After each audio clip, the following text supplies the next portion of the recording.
Welcome to Session 6 of the 2021 UPRT Safety Summit for Professional Pilots Worldwide.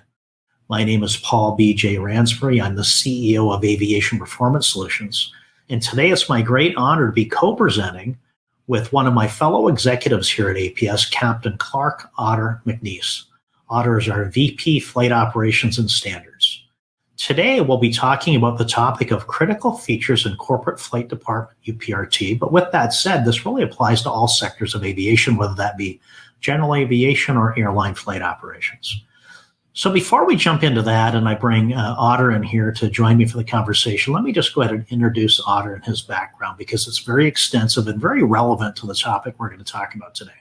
So Otter has over 15,000 hours of flight time. He spent 10 years as an airline captain at a major air carrier here in the United States. He started his career in the U.S. Navy, spent 12 years in the Navy, 8 years of active duty flying the F-18 Hornet as both an instructor and a fighter weapons instructor. He has 36 combat missions in Desert Storm and Southern Watch, 300 carrier-arrested landings, and he has spent time and tours on USS Midway, Independence, Nimitz, America, and Lexington. He has extensive experience as an instructor. He's a Part 141 Chief Flight Instructor, Gold Seal Flight Instructor. He holds all the ratings of instructors in the United States, CFI, CFII, AGI, MEI, and he is also a 5-time Master Certified Flight Instructor in the category of aerobatics. So Otter, why don't we go ahead and bring you in now, and let's just share a few words with the folks before we get started today. Over to you, Otter. All right, thanks, BJ, for that intro. Appreciate it, and looking forward to working with you on this presentation. I think we got some intriguing information for our audience, and let's jump right into it. All right, sounds great. Let me bring up the slides, and here you go. You want to get started? Yeah, our overall objectives here are to give you some good information on some of the life-saving upset training available to you, as well as reveal some of the optimal values of the training platforms that are out there. So the flow of our discussion today is going to start off with reminding you and getting you to see that you actually have a choice in this.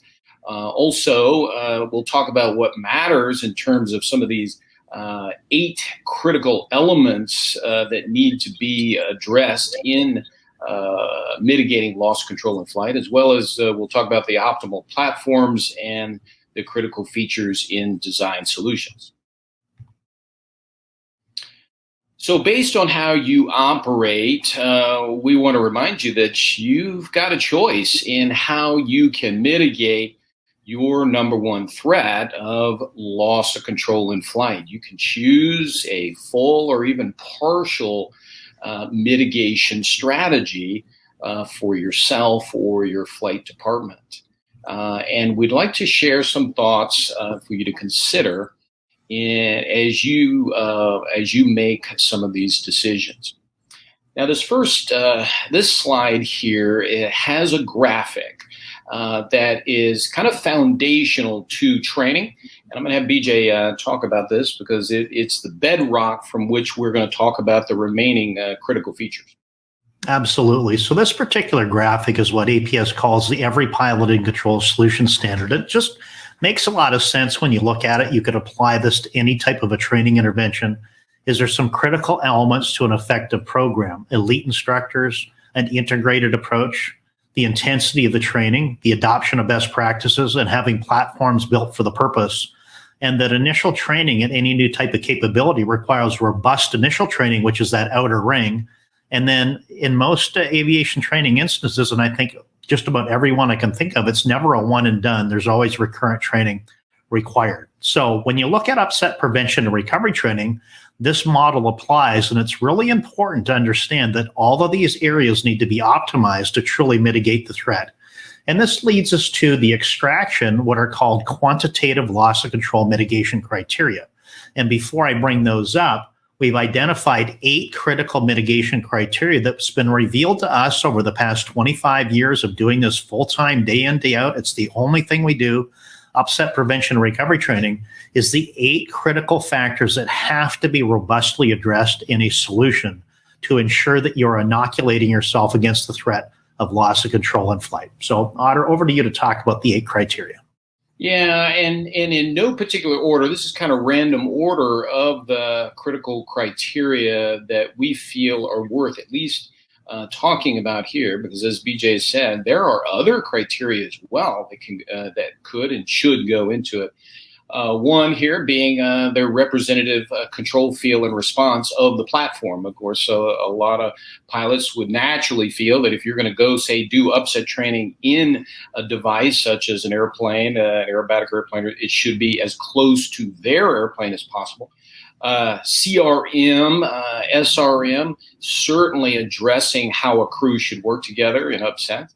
G awareness training, very important. Most pilots would agree. Yep, I need to learn what 2.5 Gs feels like, so I don't overstress my airplane. Repetition to proficiency. It's not just about doing it once. You need to do it over and over again in order to ingrain the skills.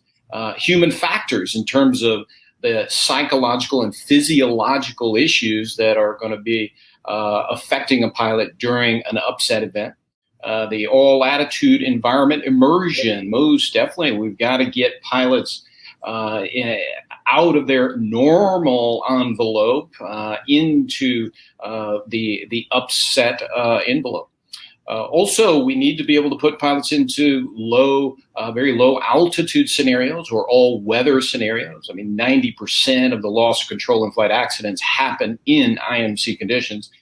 And then give them a strategy application which helps them to be able to recall their skill sets in a life-threatening situation, which of course gives them resilience, shall we say. So these are those 8 critical factors that we will cover now in just a little bit more detail and actually correlate with some platforms. Yeah, and so I would just add that as you're sitting there at home looking at this list, you're probably coming up with a half dozen or more of things that you feel should be on there. And what these are the critical requirements that we need to use to evaluate a platform for its capability in addressing or conveying or being able to install the expertise, the resilience, the training, the competencies that we need when it comes to being effective at upset prevention recovery training to overcome real life airplane upsets. Well, like I said, that was kind of a random order, but now in this slide, we've actually ordered them from importance to least important because they are all important, but you can see at the top is addressing the human factors. And when I say human factors, again, we're talking about the physiological as well as psychological impact that will approach pilots in upsets there. We've got all attitude and then strategy application. You can see those are listed as critical factors to a UPRT program. Next in line is G awareness and then repetition to proficiency. And then, of course, you've got important as well, CRM and representative. Notice the representative control field, all right, is actually at the bottom of this list. It's not that we're saying that it's not important. It's just not near as important as some of these others above it. Yeah, and I would add that, the way to put this into perspective, because sometimes people look at this list and say, well, APS is just building this because, that works for the platforms they're using. But, we deliver extended envelope advanced level D training in the most advanced simulators in the world. So representative control, feel, and response is no better than those platforms, yet it's still number 8 of the 8 criteria that we need to address to overcome the threat of loss of control in flight. So when you're looking at mitigating your threat, when Otter talked about in the beginning, you have a choice, is you need to choose to ensure that these are being mitigated optimally, because if you aren't, you're leaving gaps in your mitigation, gaps in your training, you're increasing your risk unnecessarily in some cases, or if you're limited by budget or time, then of course you may need to make choices. But these are essential for you to be successful. Okay, Honor? Yeah, we're going to weight these. You're going to see some numbers over here on the left. Now, if you're interested in how we came up with these and then how this plays out in our quantitative mitigation criteria, we actually have a webinar devoted to that. BJ, you want to share about that? Yeah, we have in a couple of weeks, we've decided that this particular topic, with the short time we have here today, we need to just hit it at a high level, but this is really critical. This is important for decision makers at flight departments and airlines to be making informed decisions about this really primary threat. And unfortunately, a threat that the classical methods of teaching and licensing people and qualifying pilots has established loss of control. So number one threat to air safety. And it's because of not prioritizing training to address these particular areas right here. So we have a webinar coming up in a couple of weeks. We're going to put the link into the comment stream here where you can sign up for that. That's going to do a deep dive on this presentation and talk in more detail about all of this. And the way it works is these numbers now are used in an analytical method to assess the value of training platforms. You're going to see the end result of that here in a few minutes. All right. I know this is a little busy, but we can look closely at this. These are the listed platforms with their various values. Now, let's look at the critical ones here. If you'll highlight those for me here, BJ, and notice to address human factors, which is one of the most important factors we should address in UPRT, can be done actually best in a high-performance aerobatic piston aircraft. Now, that may be very counterintuitive to some pilots because now notice what's next in line is the aerobatic jet. Because if you're a jet pilot, you might think the jet is best for addressing this. It is very effective, but actually not quite as effective as the high-performance aerobatic airplane. Notice simulator being least effective. We'd probably all even agree with that. We all know it's just a simulator. It's not the real thing. There. Moving on down to strategy. Let's go down to the essential elements, unless you want to add something to this about critical, BJ. I don't, but I think you made a good point about how it being counterintuitive, and it's very often a situation where jet pilots want jet training, and we use all the platforms from advanced simulation to jets to piston airplanes, and that pilot will say, I'm a jet pilot, I want jet training, I want to do everything in the jet. And from a business standpoint, that's wonderful. It's higher revenue, it's a higher dollar program, but we have to ethically state that doing your program all in jet is not the best way to mitigate your number one top issues, which are these three factors, in particular, the human factors. And I think Otter's going to bring up a video here in a few minutes to address that. But the piston, high-performance aerobatic airplane, that unfamiliar environment, is really the very, very best place to implement this. Now, remember, all of these solutions are assumed to be being implemented in compliance with the Every Pilot in Control solution standard. So not all implementations of aerobatic airplanes or jets or simulators are the same at all. The critical element, of course, is the instructor in all of this. So, Otter, do you want to move on to the essentials, or what would you like to do next? Yeah, I want to play the video, but let me just preface it here a second. We're going to watch a video. The camera's going to be looking over the right shoulder of the pilot in training, and he's sitting in the front. He's in a high-performance aerobatic airplane. The instructor is just getting ready to demonstrate, in this case, a cross-controlled stall there, and then he's going to have the pilot in training do it. And you will see the tremendous anxiousness and stress that this pilot in training goes through.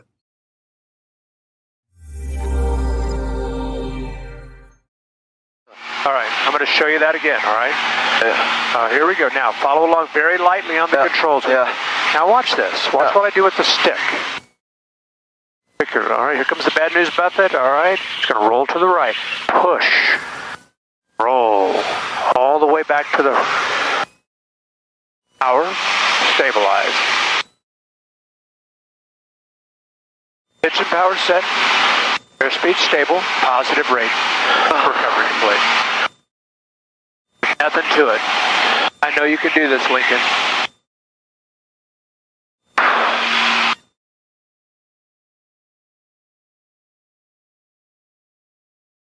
All right, let's try one more, all right?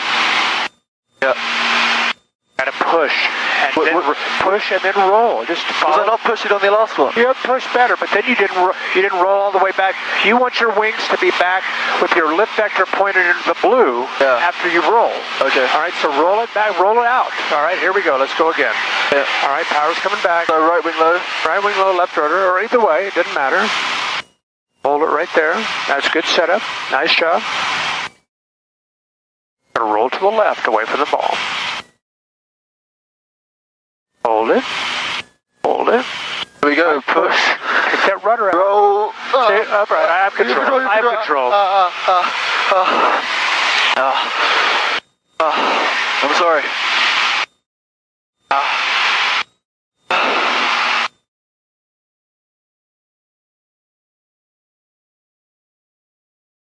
Visibly disturbed. Certainly, he was there and challenged in that. But the good news was he was rock solid after he completed the training. He was able to overcome that fear and anxiousness, and he was able to develop a skill that was long-lasting for him. And I would just add, Otter, that a lot of people watching will say, well, that looked like a pretty young guy. And in fact, he was a cadet going through training. And I will tell you, the most competent and capable pilots we train, our cadets, are like sponges. But we see this type of psychophysiological response all across the spectrum of experience of aviation. And that was on the second flight. There's a minimum number of flights required to really be able to get you immersed and the ability to overcome and get past these particular incapacitations in a real event. And you don't want to have that happen to you in the real world. So it's important to have been there, seen that, develop the disciplines to be able to perform in spite of those, or be able to overcome them by making good decisions on what to do next and what actions to take in accordance with the strategy. Over to you, Otter. Yeah, all right. Let's move on to our next set here, G-awareness, repetition to proficiency. Again, you can see one of the best platforms for doing this is the high-performance aerobatic piston airplane. Now, the jet as well, the aerobatic jet, most certainly. The non-all-attitude jet or even rotational devices, there's going to be limits. And then, of course, the simulator is not going to be able to deliver some of this effectively as well. And I would say probably the reason why a non-aerobatic piston or jet airplane is not best is because you can't apply that G in the all-attitude environment. And there's a lot of value in doing that. And for the rotational G device, while it is quite good at doing a G training, there's quite a lot of motion artifacts associated with, for example, moving your head and getting tumbling sensations. And the problem, unfortunately, with the rotational G device, while it can teach you load, it's really not effective at teaching the unload. The half G unload is a critical capability and competency of pilots that is absolutely essential in G awareness. So we put it up on the adequate level, but it's really kind of verging on ineffective for the most part. So over to you, Otter. Great. And so now helping pilots to learn how to deal with low altitude, all weather, or CRM, or even now getting in an aircraft that's more representative of their controls, control performance, and responsive stuff. That's where a simulator can come in. Again, highly, highly effective, especially if it's integrated with on-aircraft training there. Unless you have any comments on this, BJ, why don't we go now to the next one? I'd like to just give you a quick little sampling here, kind of what we're talking about. So let's say you're a single-engine piston pilot, flying single pilot, all right, looking at this blue here, title single-engine piston single pilot. The core essential upset training really would be instructor-led academics. Again, it's got to be appropriate focused academics. And then 4 upset training flights over 2.5 days, and integrating an industry vetted recovery strategy within that program. And literally, that is a very rock solid, high mitigation level training program for, a single engine piston pilot. Now, if you happen to be flying heavy iron like a jet in a multi-crew environment at high altitude, all right, now you have additional considerations that you need to integrate into your upset training program. So not only should you do this core program that I just mentioned, but also some additional academics, say from an app, or now get into an all-attitude jet and maybe do a high altitude profile in a jet. Upset training in a jet. Get some of the high performance, specialized, high altitude, high speed aerodynamics, and then get in a class specific simulator, and maybe even a type specific simulator as well to address some of the critical type specifics. So this next slide is going to give us a little bit of matrix. We've broken down 3 types of pilots here. These 3 columns on the right, starting with those of you that are multi-engine jet, multi-crew, flying at high altitudes. Then there's the single pilot, maybe flying a jet, maybe flying a turboprop, but you also might fly at high altitude. And then there's the single pilot flying piston aircraft, maybe at low altitude. Now, on the far left column, what we've done is put the various platforms there. And you might say these are the optimal platforms. And in a ranking, now go ahead and bring these up, BJ. Just want everybody to understand that as you look at these platforms here, understand now that we're about ready to show you how the highest mitigation what can be used to get and achieve the highest mitigation, but it's all based on that epic S2 foundation that we talked about earlier in the presentation. All right, so for you multi-engine jet, multi-crew pilots, look at the check marks here. Notice academics certainly checked. We feel academics are foundational to any good upset training program. The next check mark down in yellow includes virtual reality. We definitely feel virtual reality can be integrated with some value appropriately. Is it effective on its own? We do not believe so. We don't feel there is high value on its own, but integrated into a program, it definitely has. Notice we're going to bypass the non-aerobatic piston and jet and rotational device on down to class-specific simulator, type-specific simulator, and the aerobatic jet and aerobatic piston aircraft. All of these platforms are put together in an integrated fashion, contribute to a highly, highly effective mitigation strategy. So I would add that the reason why we see the yellow check marks there is really to telegraph that there is value in type-specific integration into your upset prevention recovery training. That can be accomplished by a type-specific simulator, or you can integrate that as well in virtual reality. But the point of it is that we need to take the pilots back to the grassroots of training, get them back into a fundamental device with core academics, getting down to the grassroots and the aerobatic piston airplane to address the human factors, and then throughout the process, bring them all the way full circle back into their type-specific environment or class-specific environment. You can't start there and end there. You have to rebuild starting at human factors and building it back to truly have a resilient skill set when you walk into the real world. Okay, on to the next column, Honor. Yeah, single pilot, jet, or turboprop, maybe flying altitude. Notice very similar in terms of the effectiveness of the platforms and the needs there. If we look at the single pilot piston, there's a reduced scope there, and you can see still need academics, but he can get in an aerobatic piston aircraft as well as class-specific simulator and have a highly, highly effective program at mitigating his threat. And I would just say here that we picked out 3 combinations of crew, engine type, operation, how you operate.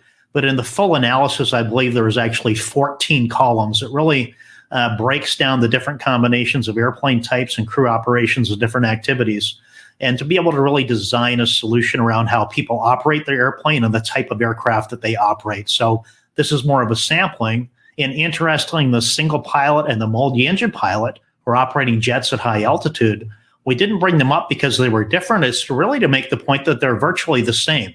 You're now operating in a high altitude environment with a jet operation. You just happen to be crewed instead of single pilot, or single pilot instead of crewed. So the training must address CRM and SRM comprehensively for it to be truly mitigating that threat of loss of control.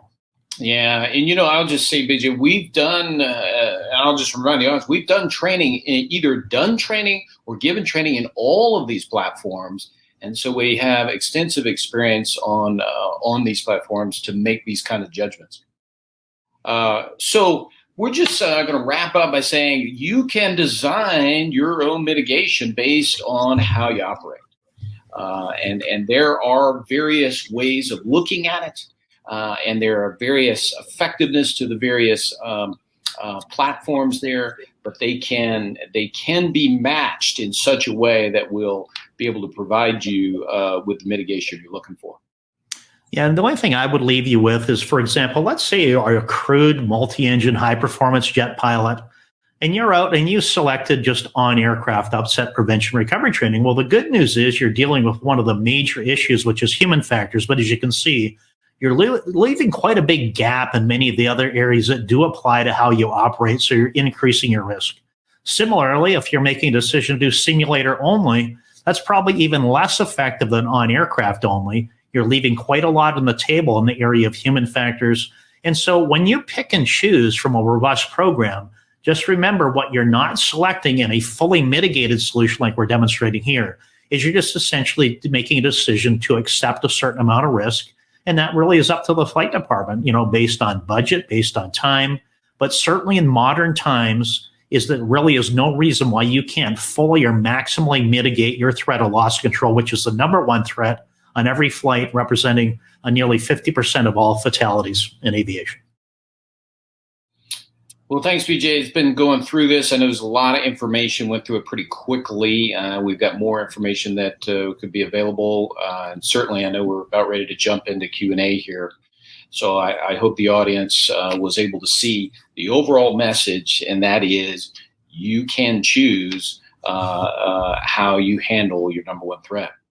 Yeah, and that's great, Otter, because there is a lot, and we went a little bit over our targeted amount of time, but, put your questions into the chat stream. Join us for session 9 at the end of the day as well. If you want something answered today, that's going to be an open discussion.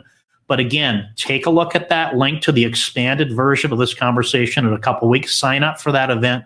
We're going to be doing a deep dive on this topic, and we're going to go into greater detail on it. But this is really important, not just to corporate operators, but really all aspects of aviation. You can see it's not just limited to high-performance jet operations. The single-engine piston operator as well has choices to make to mitigate their threat that makes sense for them. So I know we're a little over time, Otter. Why don't we just go ahead and jump right over to Q&A? Sounds good.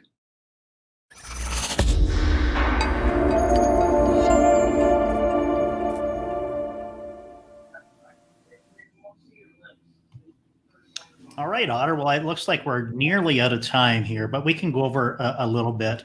I know that we're probably taking some people away from the next session. Feel free to go over to that next session. This is recorded. As soon as we're done, you can immediately watch it on demand, so don't be concerned about missing anything. So, Otter, the one question I had is that sometimes it's counterintuitive for folks to think that I did my jet training, I did my program. Why would I bother going to high altitude? It would seem like that's kind of a waste of time. What are your thoughts on that, especially for these single pilot and crewed operators that are flying at high altitude literally 90% of their career? Yeah, it's a great question. And what we see in the vast majority of pilots is they're simply surprised about the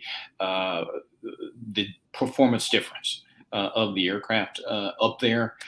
And due to the high altitude effects, getting a chance to actually handle the airplane, practice prevention and recovery up there in a jet, builds a tremendous amount of competence there. And just about they all say they are so glad they did it, because even though they may have gone to high altitude in simulator and seen some of the effects, it was really more academic for them as opposed to being something that had a true training impact.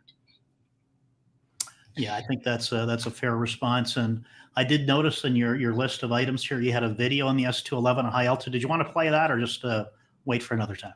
Yeah, that's a great one. Let's play this. I'll kind of just preface it here too, that this is a pilot in training who has been through about 2.5 days already of intensive UPRT in airplanes and getting appropriate academics. He's already developed a very competent skill set in the low altitude environment. And so now he's going to go to high altitude. They're above 30,000 feet in this S211 Marchetti jet. which happens to be one of the platforms that we use. And the instructor is going to give him a wake turbulence scenario, and you'll hear the strain in his voice, and kind of take note that even though he's stressed because of his previous training, he does not actually over control the airplane. He doesn't freeze on the controls. He's actually able to draw on his skill sets in this time critical situation. All right, here it comes.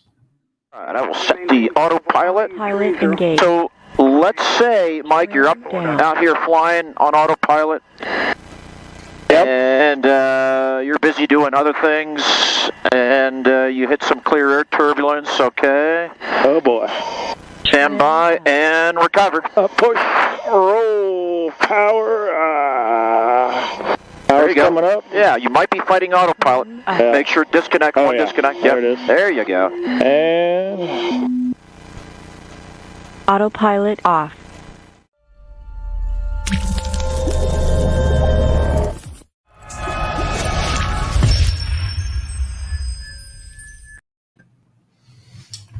I would add there, Otter, that was it perfect? No, it was really the first time he was doing a recovery at high altitude. And I think the reduced aerodynamic damping, the onset was unexpected. And at that point in that particular program, we are essentially doing maneuver-based training. It's not surprising startle events, although that comes later. It is just an opportunity to really see the marked difference in performance at altitude. Over to you, Otter. Yeah, you mentioned, was it perfect? No, but unlike aerobatics, where when we're doing an aerobatic maneuver, we are trying to be perfect in the maneuver itself, trying to present a certain shape or whatever. But an upset recovery, remember, what we're looking for is safe, effective, and ideally optimal flight control inputs to put the airplane back in the normal envelope. So again, well done to this pilot, but he was drawing on some current and well ingrained skill sets that he had just developed. Absolutely. Yeah, no, I think that's a really important point, is that even though the ground's not the imminent threat, certainly high Mach is, and we know that performance is a big issue. So great. Well, with that, Otter, I can see we're just passing 3 minutes overtime. I know folks want to leave the other session. We still have quite a few people on here, so let's let them go. And I thank you for your time today, Otter. Well done. Great presentation. I know we're going to go deep on this. Please look for that link in the chat stream or the comment stream to go to that expanded webinar, which I think is just over 2 weeks from now. They can go sign up for that. And also, thank you, everybody, for taking time out of your busy day to join us. It's wonderful having you here. Don't be afraid to submit questions into the link in this particular thread, and we will get back to you offline whenever we can. So And with that, Otter, go ahead. I'll be in session 9 for the Q&A session. So Absolutely. Let's not forget about session 9. So with that, we will see everybody there, or we'll see you at another time. Take care.